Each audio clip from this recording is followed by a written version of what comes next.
എൻ്റെ എല്ലാ പ്രിയപ്പെട്ട കൂട്ടുകാർക്കും നമ്മുടെ പുതിയൊരു വീഡിയോയിലേക്ക് സ്വാഗതം. അപ്പോൾ ഇന്ന് ഞാൻ ചെയ്യാൻ പോകുന്നത് കേരമീൻ വെച്ചിട്ടുള്ള ഒരു മുളക് കറിയാണ്. അപ്പോൾ കേരമീൻ എന്ന് പറഞ്ഞാൽ എല്ലാവർക്കും അറിയാലോ, അത്യാവശ്യം നല്ല ഫ്ലഷ് ഉള്ള മീനാണ്. അതുപോലെ തന്നെ മുള്ളും വേസ്റ്റും വളരെ കുറവാണ്. ജസ്റ്റ് അതിൻ്റെ തൊലി പീൽ ചെയ്ത് കളഞ്ഞാൽ മാത്രം മതി. അപ്പോൾ നമ്മൾ മീനൊക്കെ റെഡിയാക്കി വെച്ചിട്ടുണ്ട്. ചട്ടി ചൂടായി അതിലേക്ക് ആവശ്യത്തിനുള്ള വെളിച്ചെണ്ണ ഒഴിച്ചു കൊടുക്കാം. നമ്മൾ മീൻ ക്ലീൻ ചെയ്തതിന് ശേഷം ഒരു 1/4 ടീസ്പൂൺ മഞ്ഞൾപ്പൊടി, 1 ടീസ്പൂൺ ഉപ്പ്, 1 ടീസ്പൂൺ മുളക് പൊടി ഇത്രയും ചേർത്ത് നന്നായിട്ട് മാരിനേറ്റ് ചെയ്ത് വെച്ചിരിക്കുകയാണ്. നല്ല ഫ്ലഷുള്ള മീനായതുകൊണ്ട് തന്നെ അത്യാവശ്യം ഉപ്പ് വേണം ഉള്ളിലേക്കൊക്കെ പിടിക്കാനായിട്ട്. അപ്പോൾ നമ്മളത് അങ്ങനെ റെഡിയാക്കി മാറ്റി വെച്ച് ആ സമയം കൊണ്ട് നമുക്ക് ഇത്രയും ഐറ്റംസൊക്കെ കട്ട് ചെയ്ത് വെക്കാം. അതായത് ഒരു 10-14 ചെറിയുള്ളി, 2 തണ്ട് കറിവേപ്പില, ഒരു ചെറിയ കഷ്ണം ഇഞ്ചി, 2 അല്ലി വെളുത്തുള്ളി, 2 പച്ചമുളക്, ഒരു ചെറിയ തക്കാളി ഇത്രയും നമ്മൾ അരിഞ്ഞ് മാറ്റി വയ്ക്കാം. അതുപോലെ തന്നെ 2 കഷ്ണം കുടപ്പുളി വെള്ളത്തിലിട്ട് വയ്ക്കാം. ഇത്രയും റെഡിയാക്കി വെച്ച് കഴിഞ്ഞാൽ നമുക്ക് കറിയുടെ പണി തുടങ്ങാം. അപ്പോൾ നമ്മുടെ വെളിച്ചെണ്ണയൊക്കെ നന്നായിട്ട് ചൂടായിട്ടുണ്ട്. അതിലേക്ക് നമ്മൾ നീളത്തിൽ സ്ലൈസ് ചെയ്ത് വെച്ചിരിക്കുന്ന ഇഞ്ചിയും അതുപോലെ തന്നെ വെളുത്തുള്ളിയും ഇട്ട് കൊടുക്കുക. അതൊന്ന് മൂത്ത് നല്ലൊരു സ്മെല്ല് വരുന്ന വരെ അതൊന്ന് ഇളക്കി കൊടുക്കുക. വല്ലാതെ ബ്രൗൺ കളർ അങ്ങനെയൊന്നും ആവണ്ട, പക്ഷേ ജസ്റ്റ് അതിനൊരു മൂത്ത മണം വരും, അതുവരെ വെയിറ്റ് ചെയ്യാം. അത് കഴിഞ്ഞ് നമുക്ക് പച്ചമുളകും അതുപോലെ തന്നെ കറിവേപ്പിലയും അതിലേക്ക് ചേർത്ത് കൊടുക്കാം. കറിവേപ്പില നല്ല ഫ്രഷ് കറിവേപ്പില എടുക്കുക. അത് നന്നായി കഴുകിയിട്ട് വെള്ളം കുടഞ്ഞ് കളഞ്ഞതിന് ശേഷം മാത്രം വെളിച്ചെണ്ണയിലേക്ക് ഇടുക, അല്ലെങ്കിൽ ഇങ്ങനെ പൊട്ടിത്തെറിക്കാൻ ചാൻസ് ഉണ്ട്. അത് കഴിഞ്ഞ് നന്നായിട്ട് അതൊന്ന് വഴറ്റിയെടുക്കണം. അതിന് ശേഷമാണ് നമ്മുടെ ചെറിയുള്ളി ചേർത്ത് കൊടുക്കണം. ചെറുള്ളി നമ്മൾ നീളത്തിലാണ് അരിഞ്ഞു വെച്ചിരിക്കുന്നത്. അപ്പോൾ അതൊരു 10-14 ചെറുള്ളി ഉണ്ടായിരുന്നു, കനം കുറഞ്ഞ് നീളത്തിൽ അരിഞ്ഞു വെച്ചിരിക്കുക. അതിന് നമുക്ക് അത്യാവശ്യം നന്നായിട്ടൊന്ന് വഴണ്ട് കിട്ടണം. ചെറുള്ളി നന്നായിട്ട് മൂത്ത് കിട്ടാനായിട്ട് ഞാനൊരു 1/4 ടീസ്പൂൺ ഉപ്പ് കൂടി ഇതിലേക്ക് ചേർത്ത് കൊടുക്കുന്നുണ്ട്. പിന്നെ നമ്മൾ ആ നേരത്തെ ചേർത്തത് മീനിലേക്കുള്ള ഉപ്പായിരുന്നല്ലോ, ഗ്രേവിയിലേക്ക് കുറച്ചുകൂടി ഉപ്പ് വേണ്ടി വരും. അപ്പോൾ ഞാനിപ്പോൾ കുറച്ച് ഉപ്പ് ഉള്ളി ഒന്ന് മൂത്ത് കിട്ടാനുള്ള കുറച്ച് ഉപ്പ് ചേർത്ത് കൊടുക്കുന്നുണ്ട്. ലാസ്റ്റ് നമുക്ക് പുളിയൊക്കെ ഒഴിച്ചതിന് ശേഷം ഒന്നുകൂടി ഉപ്പ് നോക്കിയിട്ട് ആ സമയത്ത് വേണമെങ്കിൽ ബാക്കി ഇട്ട് കൊടുക്കാം കേട്ടോ. ഉപ്പ് കുറഞ്ഞാലും നമുക്ക് പിന്നീട് ചേർക്കാമല്ലോ, കൂടി കഴിഞ്ഞാൽ നമുക്കൊന്നും ചെയ്യാൻ പറ്റില്ലല്ലോ.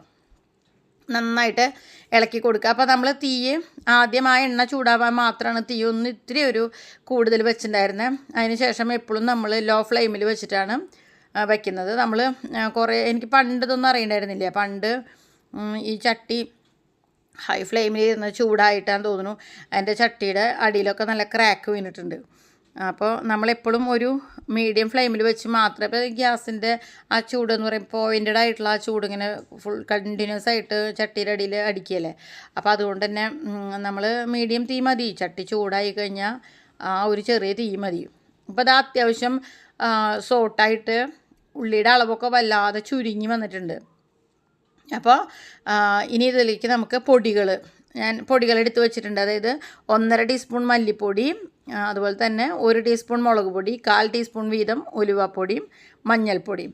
അപ്പോൾ ഉലുവ വറുത്ത് പൊടിച്ചിട്ട് ഞാൻ സ്റ്റോക്ക് ചെയ്ത് വെച്ചിരിക്കുകയാണ്. അല്ലാന്നുള്ളവർക്ക് നേരിട്ട് മുഴുവൻ ഉലുവയായിട്ടും നമുക്ക് വഴറ്റുമ്പോൾ ചേർത്ത് കൊടുക്കാം കേട്ടോ. പക്ഷേ ഞാനെപ്പോഴും ഉലുവ പൊടിയായിട്ടാണ് ചേർത്ത് കൊടുക്കുക. ഇനി അതും നമുക്കൊന്ന് നന്നായിട്ട് ഇളക്കി കൊടുക്കാം. അപ്പോൾ ചട്ടി നല്ല ചൂടായിട്ട് കിടക്കുകയാണ്. അതുപോലെ അതിൽ കുറച്ച് എണ്ണ ഉണ്ടാവും, അതും അത്യാവശ്യം ചൂടുണ്ടാവും.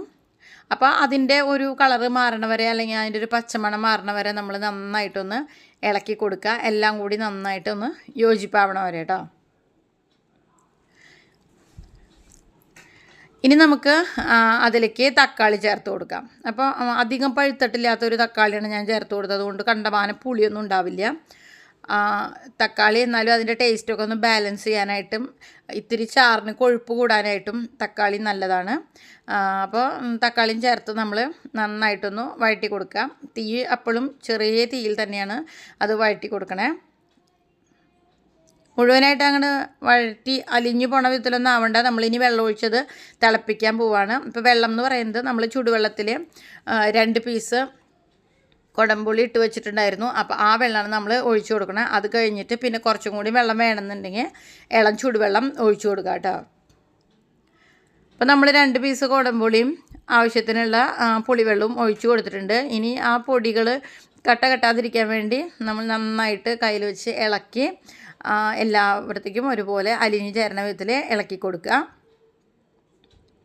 ഇപ്പോൾ അത് ആവശ്യത്തിനുള്ള വെള്ളം കൂടി നന്നായിട്ട് ആയിട്ടുണ്ട്. അപ്പോൾ തക്കാളിയൊക്കെ കുറച്ചുകൂടി കുക്കാവാനുണ്ട്. അപ്പോൾ ഞാൻ കുറച്ച് നേരം നന്നായിട്ട് അത് തിളച്ച് എല്ലാം രുചികളും കൂടി ബ്ലെൻഡ് ആവാനായിട്ട് അനുവദിക്കുക. അപ്പോഴും നമ്മൾ കുറേ തീ കൂട്ടി വെക്കേണ്ട ആവശ്യമില്ല. ആ ചെറിയ തീയിൽ കിടന്നിട്ട് തന്നെ നന്നായിട്ട് തിളച്ച് വെന്തോളും. അപ്പോൾ നമ്മുടെ കഷ്ണങ്ങൾ മീൻസ് മീനിൻ്റെ കഷ്ണങ്ങൾ കട്ട് ചെയ്ത് നമ്മുടെ ഉപ്പും മുളകും എല്ലാം കൂടി ചേർത്ത് പുരട്ടി വെച്ചിട്ട് ഇപ്പോൾ ഒരു 1/4 മണിക്കൂർ നേരം ആയിട്ടുണ്ടാവും. ഇതൊരു 400 ഗ്രാം മീനാണ്. ഞങ്ങൾ 1 കിലോ മീനാണ് വാങ്ങിച്ചിട്ടുണ്ടായിരുന്നത്. അപ്പോൾ ബാക്കി വേറൊരു കറി വയ്ക്കാൻ വേണ്ടി മാറ്റി വെച്ചിരിക്കുകയാണ്. അപ്പോൾ ഇതാ നമ്മുടെ മീൻ കഷ്ണങ്ങളൊക്കെ ഇട്ട് കൊടുക്കുക. ഇനി പതുക്കെ ഒന്ന് ഇളക്കി കൊടുക്കാം കേട്ടോ, വല്ലാതെ ഇളക്കണ്ട. പിന്നെ ഇത് അങ്ങനെ പെട്ടെന്ന് ഉടഞ്ഞു പോകുന്ന ടൈപ്പല്ല.